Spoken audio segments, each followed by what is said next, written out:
আসসালামু আলাইকুম সুপ্রিয় বন্ধুরা, জানিয়ে দিব মুক্তিযুদ্ধ বিষয়ক সর্বশেষ গুরুত্বপূর্ণ খবর রয়েছে। অন্তর্বর্তী সরকারের মুক্তিযুদ্ধ বিষয়ক উপদেষ্টা ফারুকী আজম বলেছেন, মুক্তিযোদ্ধা তালিকায় ও জুলাইয়ের আহত নিহতদের তালিকায় অসঙ্গতি পাওয়া গেছে। মুক্তিযোদ্ধা উপদেষ্টা বিস্তারিত জানিয়ে দিচ্ছি সুপ্রিয় বন্ধুরা। তার আগে অবশ্যই আপনারা আমাদের ITTV নিউজ ভিডি ইউটিউব চ্যানেলটি সাবস্ক্রাইব করবেন এবং বেল বাটনে ক্লিক করে রাখবেন।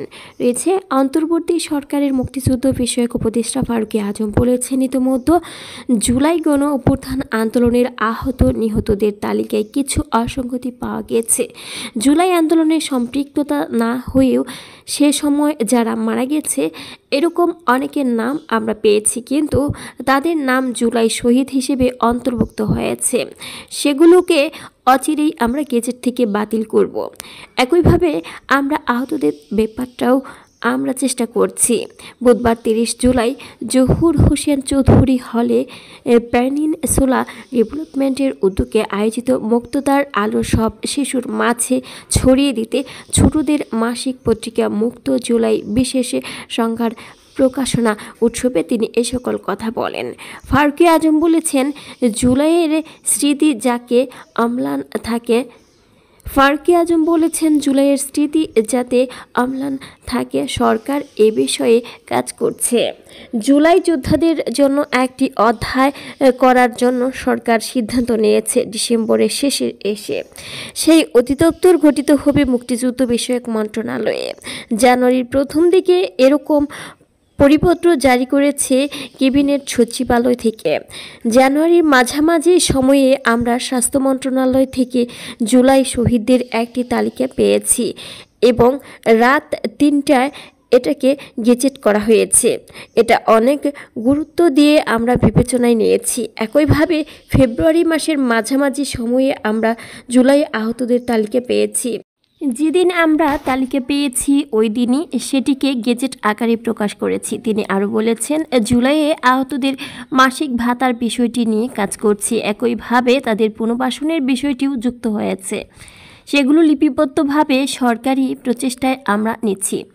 আমরা আগে বাহির থেকে যেরকম বুঝতাম সচিবালয় কী জিনিস, মন্ত্রণালয় কী জিনিস, কিন্তু দায়িত্বে এসে মনে হচ্ছে এগুলোর অতি দ্রুত পরিবর্তন দরকার।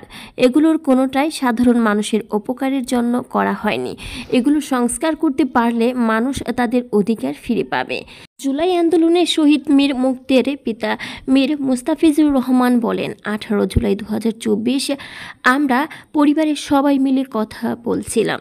তখন মুগ্ধ আমাকে বলে, বাবা, ছাত্রদের আন্দোলন কি যৌক্তিক? আমি বললাম, অবশ্যই। স্বাধীনতা যুদ্ধে অংশগ্রহণের সময় যদি আমার বয়স থাকতো তাহলে আমি যুদ্ধে যোগ দিতাম। আমার এ কথা শোনার পরই মুগ্ধ তার মাকে বলে, আমিও ছাত্রদের যৌক্তিক আন্দোলনে যোগ দেব। এরপরই সে আন্দোলনে অংশ নেয়।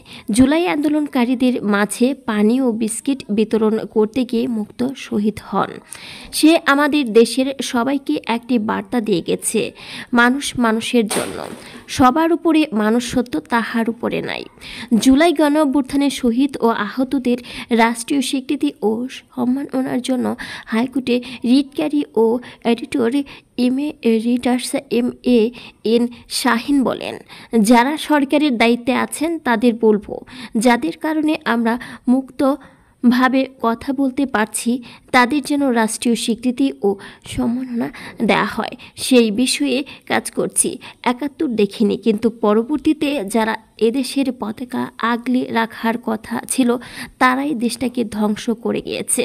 জুলাই আন্দোলনে আহত শিক্ষার্থী কামরুল আহসান তিনি বলেছেন, শুধু জুলাই আন্দোলনের কারণে আজ আমরা স্বাধীনভাবে কথা বলতে পারছি। বিগত 15 বছরের ফ্যাসিস্ট সরকারের আমলে কথা বলতে গেলেই গুম করা হতো, হত্যা করা হতো। আমরা কোনো রাজনৈতিক দলের না, আমরা দেশের সম্পদ।